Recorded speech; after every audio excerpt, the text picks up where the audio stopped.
I'm looking for things that are basically going to be in the service industry, and they're going to be in an industry that's recession resistant, which means that if a recession hits, yes, they take a hit, but they don't disappear. When we talk about hypergrowth, like how big can a franchise get? Hypergrowth will mean different things to different people, because one of the things that we like to do is start with the end in mind.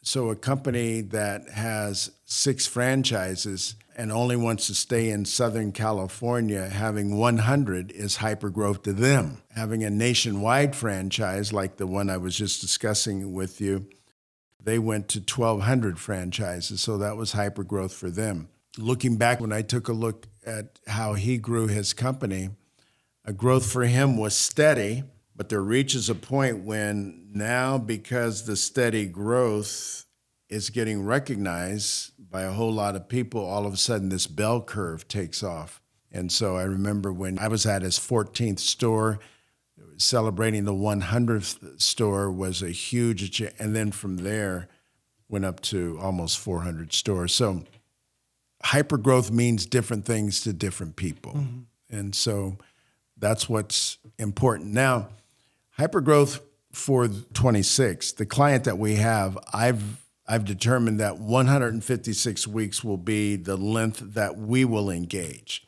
At the end of that particular time, the company is able to continue on if they want to continue on. The company can go for sale. If they would like to go for sale, we retain the right to be able to sell it. So there's a variety of things that will happen at the 156 weeks, but the most important thing is that we will have achieved the goal that we told them that it would be. What is our ideal franchise business?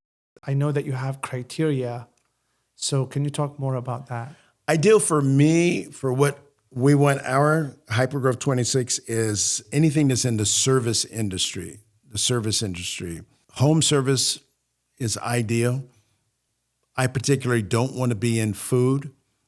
We would take a food franchise if necessary, but the criteria on food would have to make it very special.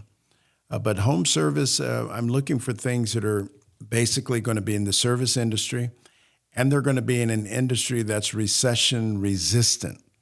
Not necessarily recession proof, but recession resistant, which means that if a recession hits, yes, they take a hit, but they don't disappear.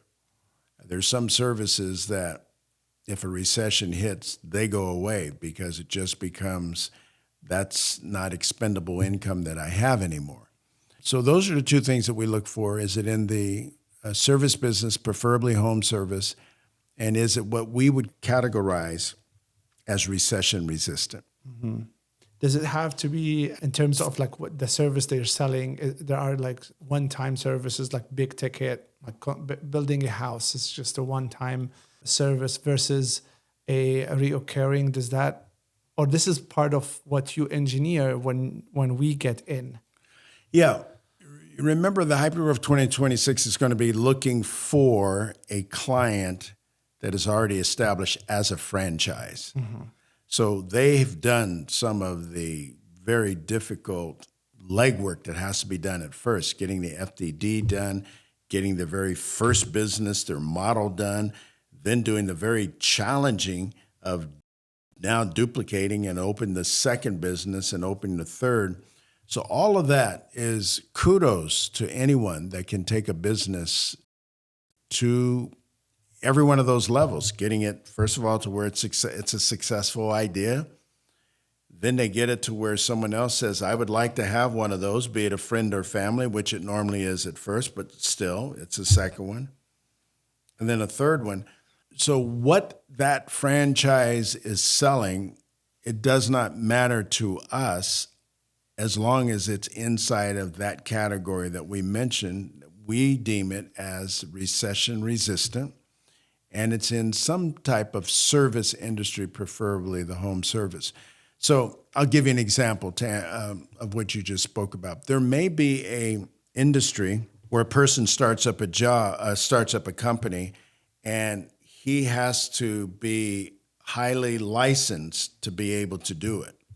Well, that person probably has not franchised or opened up a second store if his license won't apply to the second store.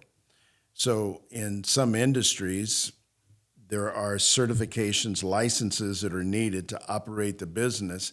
And if you open up a second store, that person has to get that same certification or licenses. So that can make it a little challenge for some businesses to expand from that model. But if they've already done it, then I know that they've successfully done it.